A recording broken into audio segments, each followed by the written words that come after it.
Box office पर red मारने के बाद अजय देवगन की रेड 2 नेटफ्लिक्स पर रिलीज हो चुकी है। वहीं अजय देवगन की फिल्म सन ऑफ सरदार 2 का टीजर रिलीज हो गया है, जिसमें पुराने एक्ट्रेस के साथ कई नए चेहरे भी नजर आ रहे हैं।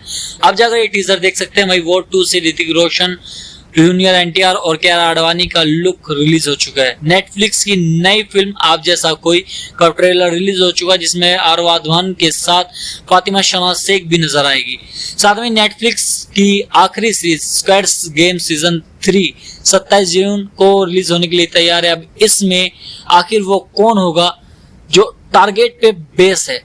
बाकी ये सीरीज देखने में काफी दिलचस्प है और इसके सीजन 3 को लेकर काफी ज्यादा एक्साइटमेंट है पब्लिक के अंदर। बाकी आप किस अपडेट के लिए रुके थे और कौन सी अपडेट रह गई थी वो आप हमें कमेंट्स में बता सकते हैं, ताकि हम आपको जल्दी इसके बारे में अपडेट दें। और जाने से पहले चैनल को लाइक, कमेंट, शेयर और सब्सक्राइब जरूर करके जाए।